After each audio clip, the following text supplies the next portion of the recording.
The woman's grip on her phone tightened, her voice sharp as she spoke to the 911 operator.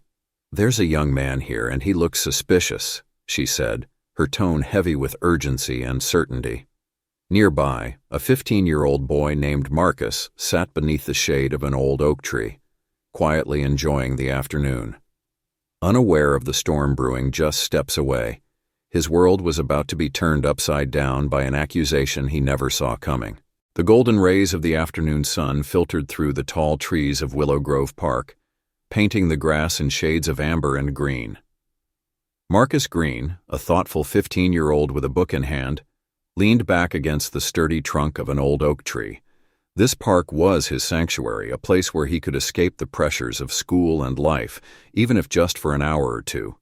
He loved everything about Willow Grove: the chirping of birds, the laughter of children playing on the swings, and the distant hum of a fountain at the park's center.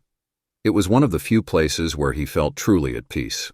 As he sat there flipping through the pages of his favorite novel, the scent of freshly cut grass mingled with the faint aroma of nearby food carts. Marcus smiled to himself, feeling content. He glanced at his phone to check the time. His mom, Evelyn Richards, had promised to pick him up soon. She was always busy, but Marcus cherished their moments together, even if they were just quick car rides home. Across the park, Helen Carter, a middle-aged woman with a sharp bob and an air of authority, sat on a bench. Her gaze wandered aimlessly until it landed on Marcus. Her relaxed posture stiffened. She leaned forward, narrowing her eyes as if trying to decipher his presence. Marcus noticed the weight of her stare and shifted uncomfortably. He returned to his book, trying to ignore her, but Helen's focus on him only intensified. Her lips pursed tightly and she clutched her phone, her knuckles whitening. Helen rose from her bench, her movements deliberate and tense. Approaching Marcus with purposeful strides, she exuded an air of suspicion. Marcus glanced up, startled to see her standing in front of him. "What are you doing here?" she demanded, her voice sharp and accusatory. Marcus blinked, confused. "I'm just reading," he replied, keeping his tone polite but guarded. "I'm waiting for my mom." Helen's eyes narrowed further. "This is a family park," she said curtly. "You don't look like you belong here. Are you causing trouble?" Her words stung, but Marcus forced himself to remain calm. "I'm not causing any trouble, ma'am. I come here often. My mom will be here soon." But Helen wasn't satisfied. Her hand moved to her purse, and before Marcus could fully grasp her intentions, she pulled out her phone. Her fingers trembled slightly as she began to dial. "Wait, what are you doing?" Marcus asked, alarm creeping into his voice. Helen raised a hand to silence him. "I'm calling the police," she said with a note of finality. "You don't belong here, and I'm not taking any chances." Marcus felt a wave of disbelief wash over him. "Please, you don't have to do that," he said, his voice trembling despite his best efforts to stay composed. "I'm telling the truth. My mom will be here any minute." But Helen had already turned her attention to the phone. "Yes, I need to report a suspicious individual at Willow Grove Park," she said loudly, her gaze never leaving Marcus.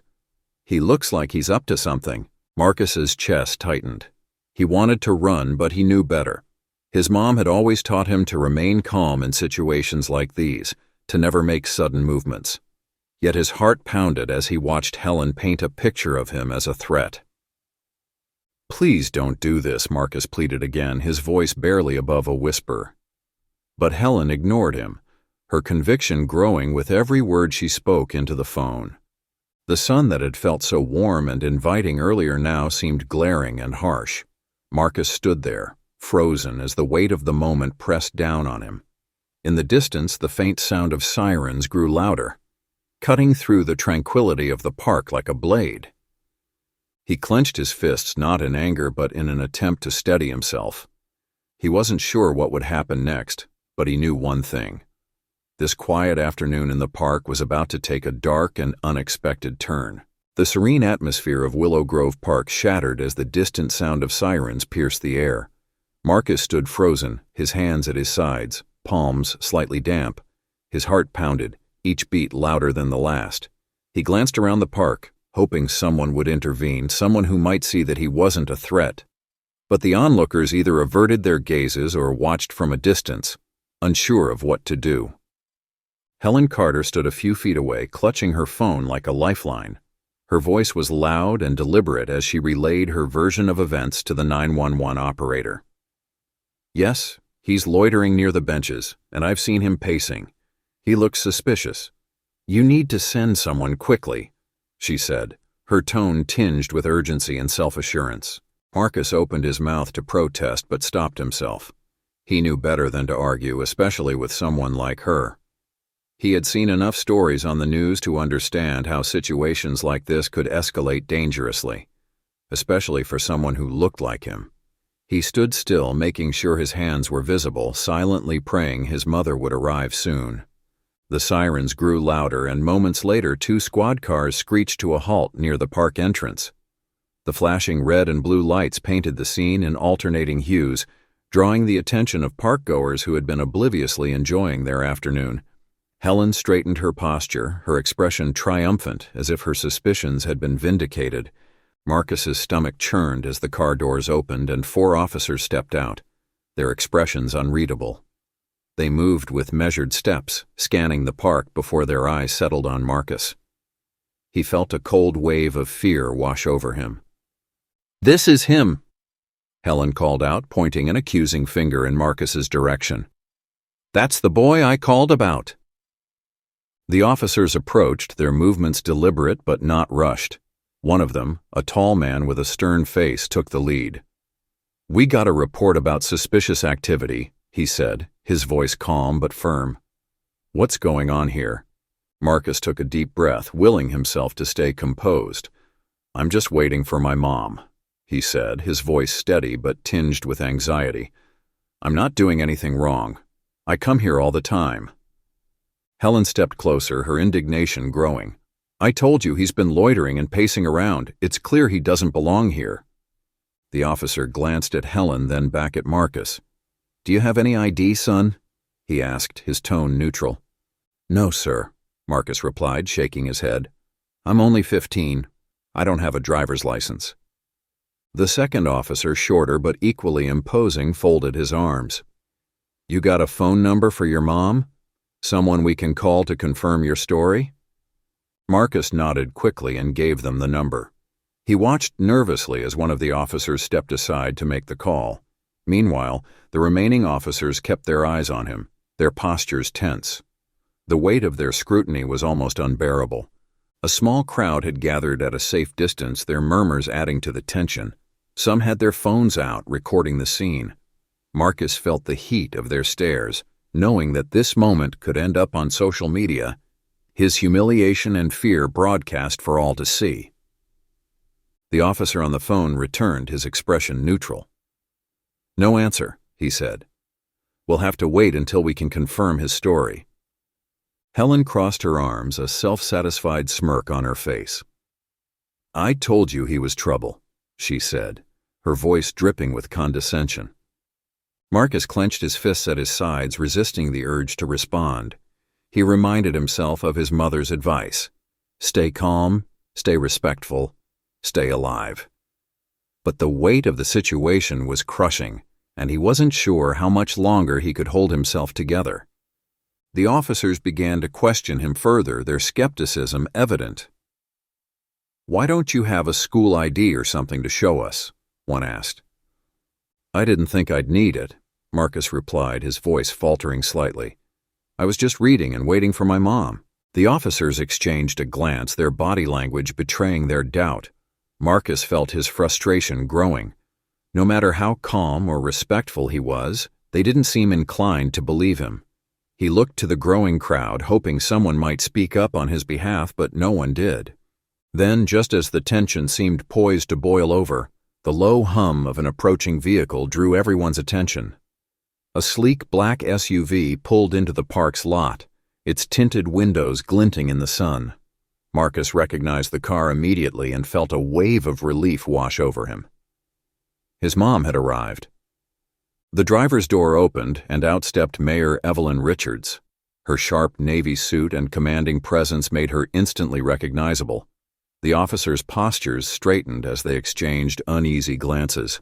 Helen's self-assured expression faltered, her eyes widening in recognition. The air in Willow Grove Park felt electric as Mayor Evelyn Richards took her place beside Marcus. Her son stood tall but visibly shaken, his eyes darting between the officers, Helen Carter, and the murmuring crowd. Evelyn's face was a mask of calm, but beneath it, a storm brewed. A combination of fierce protectiveness and quiet rage. The lead officer stepped forward, his posture straightening as he recognized her. "Mayor Richards," he said, his voice a mix of respect and nervousness. "We were responding to a call." Evelyn raised a hand, cutting him off mid-sentence. "A call," she repeated, her voice measured but sharp. "And what exactly did this call report?" The officer hesitated, glancing at his partner before replying. "The caller reported a suspicious individual in the park. We arrived to investigate." Evelyn's gaze hardened. "Suspicious individual?" she said, her voice taking on an edge. "And what, pray tell, made this teenager, my son, suspicious, sitting quietly under a tree, minding his own business?" The officer opened his mouth to respond, but Evelyn wasn't finished. She turned her piercing gaze toward Helen, who had taken a cautious step back. "Ms. Carter," Evelyn said, her tone icy, "you made this call. Perhaps you can enlighten us." Helen flushed deeply, her earlier confidence crumbling under Evelyn's direct questioning. She fumbled for words, her hands trembling slightly. I didn't mean any harm," she stammered. "I just thought he looked out of place. He was sitting there for so long and I—" "You what?" Evelyn pressed, her words cutting through Helen's faltering explanation. "You assumed that because he's a young black man in this park he must be up to no good? Did it ever occur to you that he might simply be enjoying the sunshine just like you?" The crowd, which had been murmuring quietly, grew still. All eyes were on Helen, who shrank under Evelyn's unrelenting gaze. I didn't mean to cause trouble," Helen said weakly. Evelyn's expression didn't soften. "Your intent does not absolve you of the consequences of your actions," she said firmly. "Do you realize what could have happened here? How easily your assumptions could have escalated into something far worse?" Helen's eyes dropped to the ground, her shoulders slumping. Evelyn turned her attention back to the officers. "And you," she said, her voice now steely.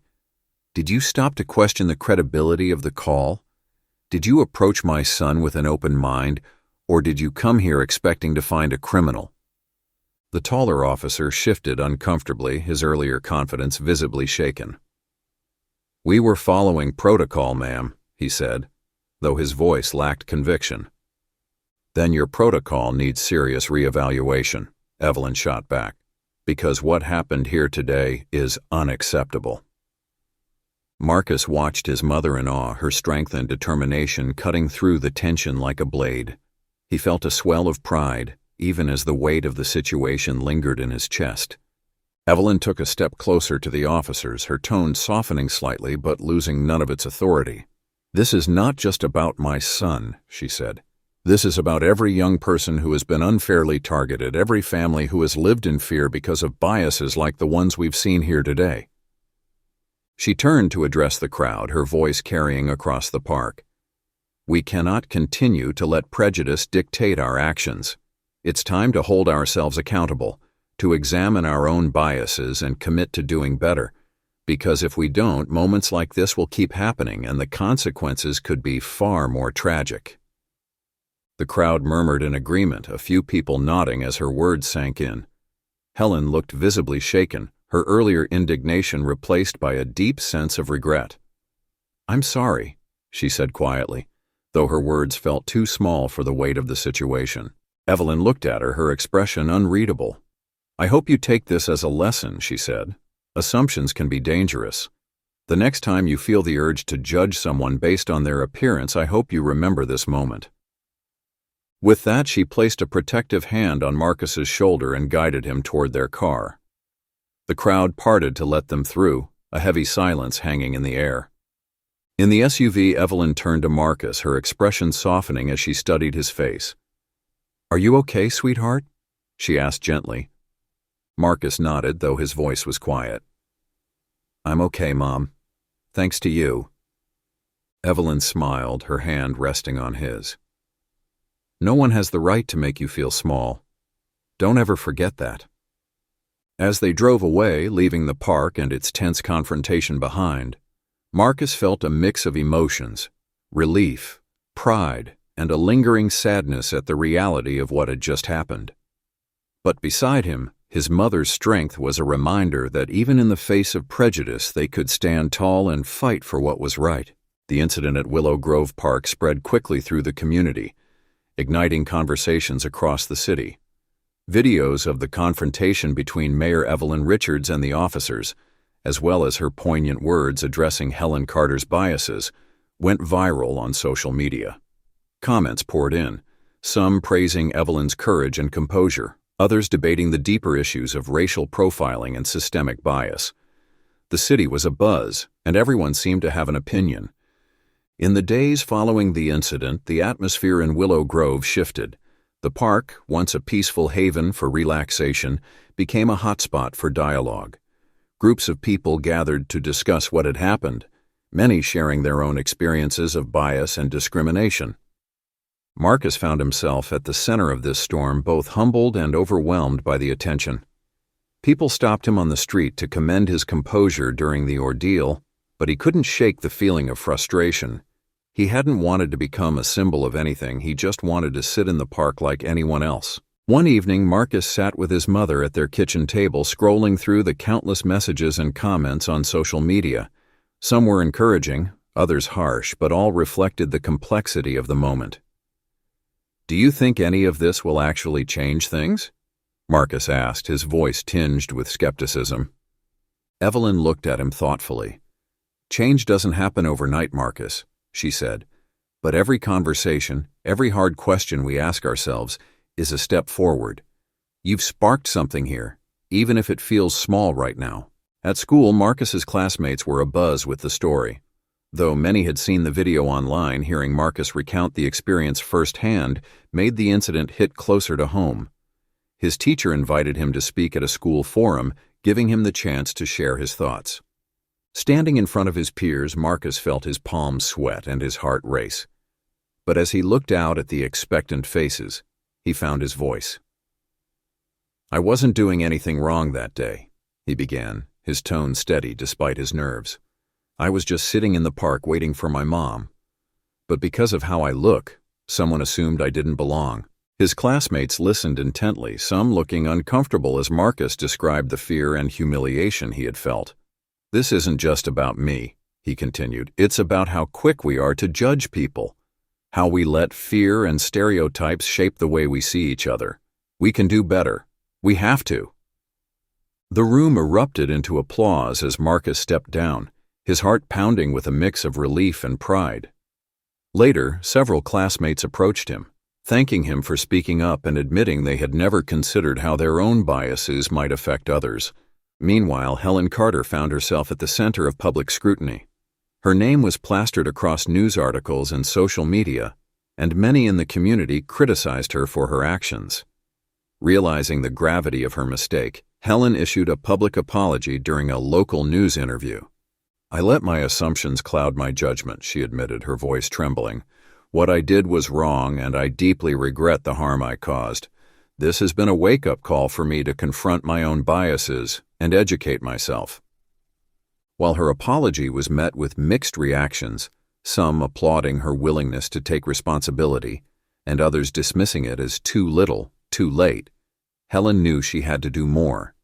She began attending workshops on racial bias and joined a local initiative aimed at fostering inclusivity in the community. The conversation sparked by the incident grew louder, reaching City Hall and local organizations. Mayor Richards seized the opportunity to push for change. She proposed mandatory anti-bias training for all city employees, starting with the police force. The proposal faced resistance from some quarters, but Evelyn's determination and the public outcry left little room for opposition. Community leaders organized town halls to discuss racial profiling and the steps needed to address it. Evelyn often attended, sharing her perspective as both a mayor and a mother. "This isn't about blaming or shaming," she emphasized during one meeting. "It's about understanding the biases we all carry and learning to move beyond them." Marcus attended some of these meetings, his presence a powerful reminder of the stakes. At one event, a local artist approached him with an idea. "We need something permanent," she said. "Something to remind us every day of what we're working toward." A few weeks later, Willow Grove Park unveiled a new mural, stretching across the side of a park pavilion. The vibrant artwork depicted a diverse group of people sitting together under the sprawling branches of the park's iconic oak tree. At the center of the mural was a depiction of Marcus sitting calmly with a book in his hand, a peaceful smile on his face.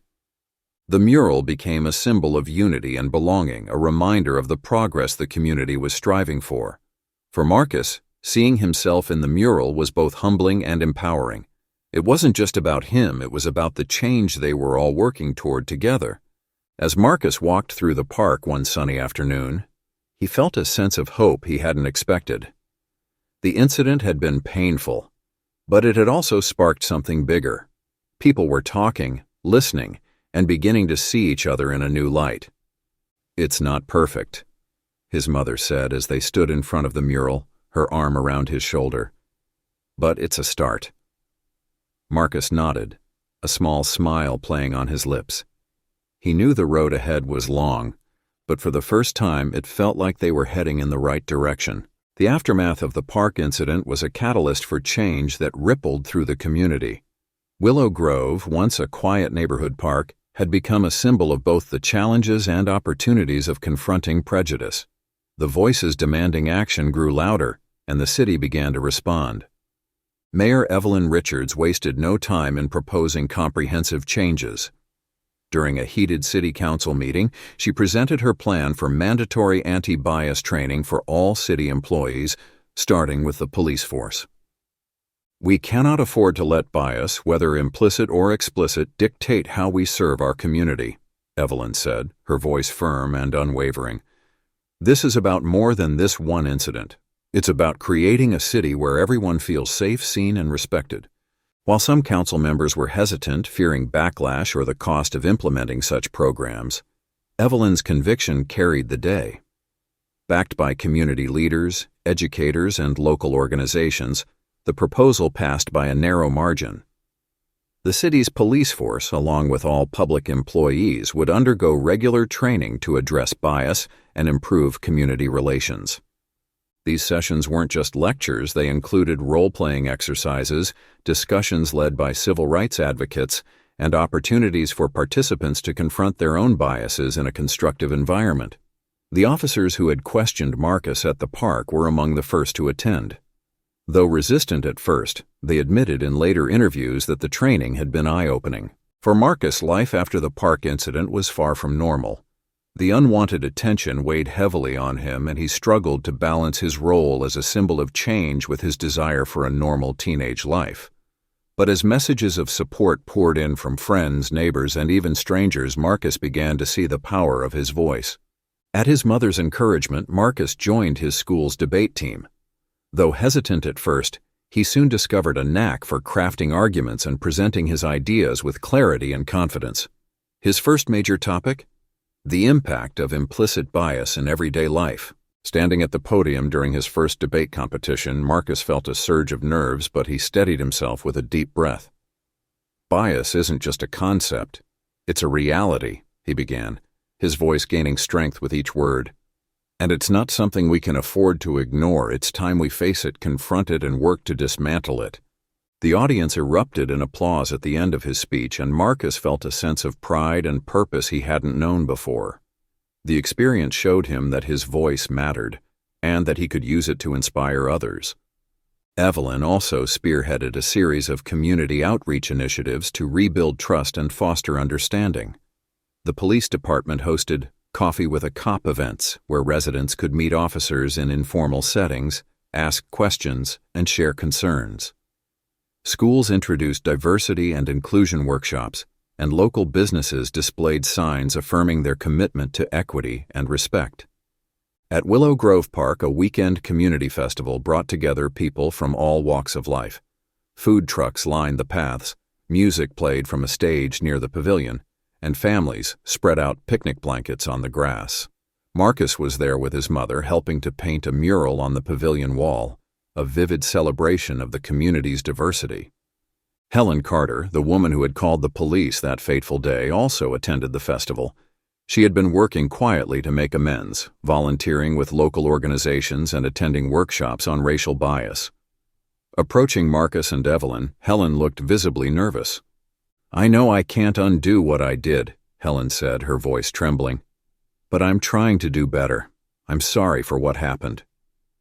Marcus, though still wary, nodded. "It's good that you're trying," he said simply. "That's a start." Evelyn added, "Change begins with acknowledging our mistakes and being willing to learn. Thank you for taking that step." The festival ended with a candlelight vigil at dusk where residents gathered to reflect on the lessons of the past weeks. Standing at the front, Marcus held a candle alongside his mother as she addressed the crowd.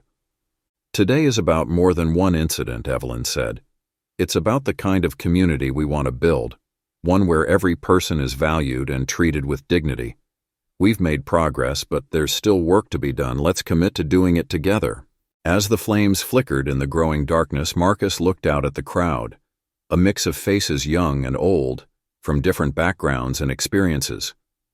In their collective silence, he felt the weight of responsibility, but also the warmth of solidarity. Willow Grove Park was no longer just a park. It had become a symbol of resilience, a reminder of the power of confronting prejudice, and a beacon for what could be achieved when a community comes together. Marcus, standing tall beside his mother, knew that his story had sparked a change, but it was the collective effort of everyone there that would ensure it lasted. The transformation of Willow Grove Park mirrored the journey of the community and Marcus Green himself. What began as a moment of fear and injustice had evolved into a catalyst for reflection, healing, and change. As weeks turned to months, the incident left an indelible mark, not just on the park, but on the people who lived around it. Under Mayor Evelyn Richards's leadership, Willow Grove Park was reimagined as a space of unity and inclusivity. A vibrant mural now adorned the side of the park pavilion, depicting scenes of harmony, diversity, and community. Marcus had been part of the painting process, his hands still stained with streaks of blue and yellow as he helped bring the vision to life. The mural featured intertwined hands of different skin tones, symbols of equity and justice, and an inscription at the bottom: "Belonging is a right, not a privilege." A small plaque beside the mural told the story of what had happened in the park, transforming the site into a reminder of both the cost of prejudice and the power of standing up against it. Willow Grove Park became a hub for community events, from cultural festivals to workshops on equity and inclusion. For Marcus, the park was no longer just a refuge. It was a symbol of how far they had come and how far they could still go. At home, Marcus and his mother shared a moment of quiet reflection. Evelyn, busy as ever with her duties as mayor, made sure to carve out time for her son. They sat on the back porch, sipping hot cocoa as the cool evening air surrounded them. "I'm proud of you," Evelyn said, her voice steady but filled with emotion. "The way you handled everything, the grace, the strength, it inspires me." Marcus smiled, setting his mug down. "I couldn't have done it without you, Mom. You've always told me to stand tall, no matter what. I guess I finally understood what that meant."